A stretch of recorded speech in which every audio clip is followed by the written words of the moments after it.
नमस्कार। माघ मास के अधिनायक श्री कृष्ण और विष्णु जी की कथा सर्वत्र कही और सुनी जाती है।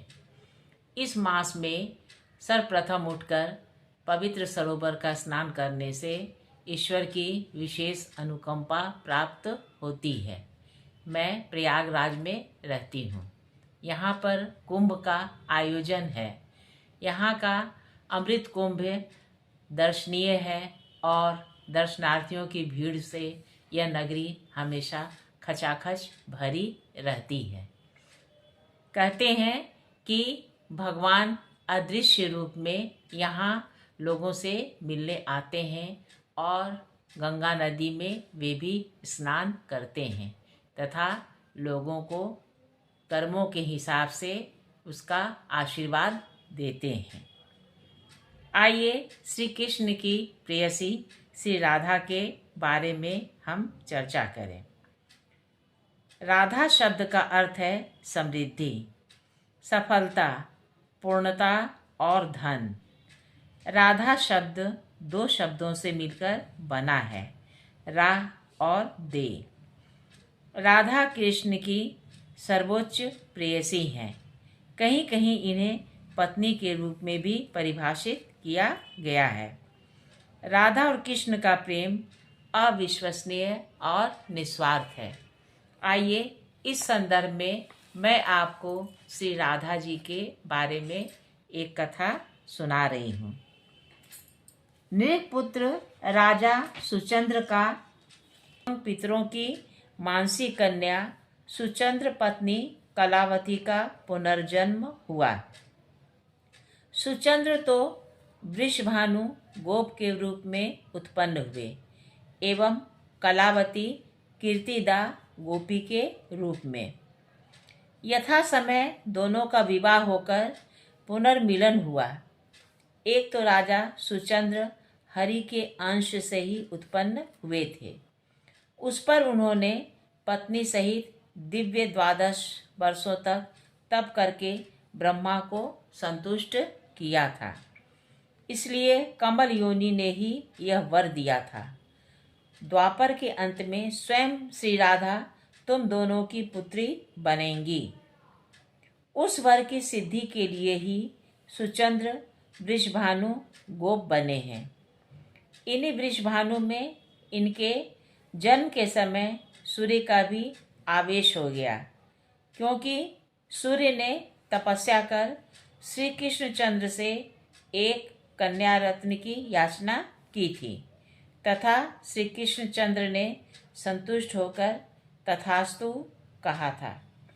इसके अतिरिक्त नित्य लीला के वृषभानु एवं कीर्तिदा ये दोनों भी इन्हीं वृषभानु गोप एवं कीर्तिदा में समाविष्ट हो गए, क्योंकि स्वयं गोलोक विहारिणी राधा का अवतरण होने जा रहा है। अस्तु इस प्रकार योग माया ने द्वापर के अंत में रासेश्वरी के लिए उपयुक्त क्षेत्र की रचना कर दी। वह मुहूर्त आया। भाद्रपद की शुक्लाष्टमी है, चंद्रवासर है, मध्याह्न है। सहसा प्रसूति गृह में एक ज्योति फैल जाती है। इतनी तीव्र ज्योति की सबके नेत्र मुंद से जाते हैं। गोप सुंदरियों के नेत्र जब खुले उन्होंने देखा शत सहस्त्र शरद चंद्रों की कांति लिए एक बालिका कीर्तिदा के सामने पड़ी है। बालिका का नाम रखा गया राधा, राधिका। इस प्रकार अयोनि संभवा श्री राधा भूतल पर श्री वृषभानु एवं कीर्तिदा रानी की पुत्री के रूप में प्रकट हुई।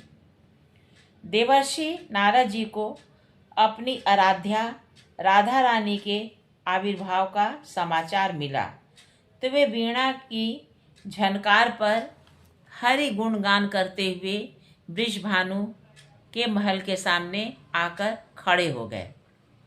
वृषभानु गोप की दृष्टि उन पर पड़ी। वे दौड़कर नारद जी के चरणों में लौट गए और बोले, मुनिश्रेष्ठ, श्री चरणों में मेरी यह प्रार्थना है कि एक बार अपनी सुप्रसन्न दृष्टि मेरी बालिका पर भी डालकर उसे धन्य कर दें। आश्चर्य में भरे नारद वृषभानु के पीछे पीछे अंतःपुर में गए।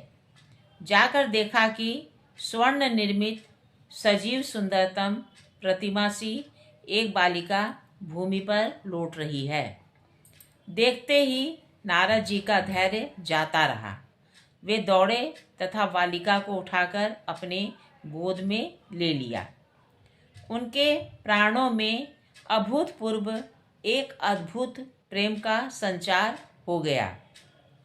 बस यही श्री राधा है, निश्चय ही यही श्री रासेश्वरी हैं। देवर्षि का अंतर्हृदय आलोकित हो उठा। वे स्तुति करने लगे। स्तुति करते करते उनका कंठ अवरुद्ध होने लगा। प्राणों में श्री राधा के तरुण रूप को देखने की प्रबल उत्कंठा भर गई।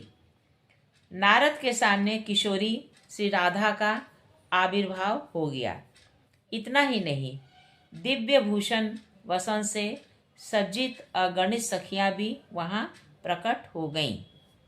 क्षण भर में श्री राधा का वह कैशोर रूप अंतर्हित हो गया। बाल्य रूप से रत्न पालने पर वे पुनः प्रकट हो गईं। देवर्षि बोले, वृषभानु, तुम्हारे भाग्य की सीमा नहीं।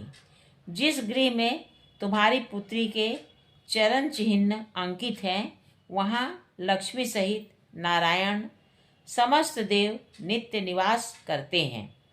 यह कहकर स्खलित गति से नारद चल पड़े। एक दिन की बात है। भांडीर वन में एक बट के नीचे ब्रजेश्वर नंद श्री कृष्णचंद्र को गोद में लिए खड़े हैं। अचानक काली घटाएं घिर जाती हैं। नंद बाबा को चिंता हो रही है कि श्री कृष्ण की रक्षा कैसे हो। कोई भी उपाय न देकर ब्रजेश्वर एकांत मन से नारायण का स्मरण करने लगते हैं। मानो कोटि सूर्य एक साथ उदय हुए हों। इस प्रकार दिशाएं उद्भासित हो जाती हैं तथा वह झंझावात तो न जाने कहाँ चला गया। नंदराय आंखें खोलकर देखते हैं, सामने एक बालिका खड़ी है। हैं वृषभानु कुमारी, तू यहाँ इस समय कैसे आई बेटी? ब्रजेश्वर ने अचकचा कर कहा। किंतु दूसरे ही क्षण नंदराय को गर्ग जी की वे बातें भी स्मरण हो आईं। पुत्र के नामकरण संस्कार से पूर्व गर्ग ने एकांत में वृषभानु पुत्री की महिमा श्री राधा तत्व की बात बतलाई थी। अंजलि बांधकर नंदराय ने श्री राधा को प्रणाम किया और बोले, देवी, मैं जान गया पुरुषोत्तम हरि की तुम प्राणेश्वरी हो एवं मेरी गोद में तुम्हारे प्राणनाथ श्री हरि ही विराजित हैं। लो देवी, ले जाओ, अपने प्राणेश्वर को साथ ले जाओ। नंदराय ने श्री कृष्णचंद्र को श्री राधा के हस्त कमलों पर रख दिया। श्री राधा कृष्णचंद्र को गोद में लिए गहन वन में प्रविष्ट हो गईं। वहाँ श्री कृष्ण 16 वर्षीय किशोर रूप में परिणत हो गए और ब्रह्मा जी ने प्रकट होकर उनका विवाह करा दिया। तत्पश्चात श्री कृष्ण पुनः बाल रूप हो गए और राधा जी पुनः उन्हें गोद में लेकर नंद भवन में यशोदा मैया के पास पहुंचा आईं। इस प्रकार श्री राधा कृष्ण नित्य दंपति हैं। उनकी लीलाएं अनंत माधुर्य से सीखते हैं।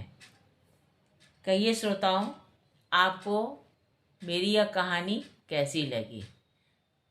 अगर आपको मेरी कहानी अच्छी लगी हो तो कृपया लाइक, और सब्सक्राइब कीजिएगा। नमस्कार।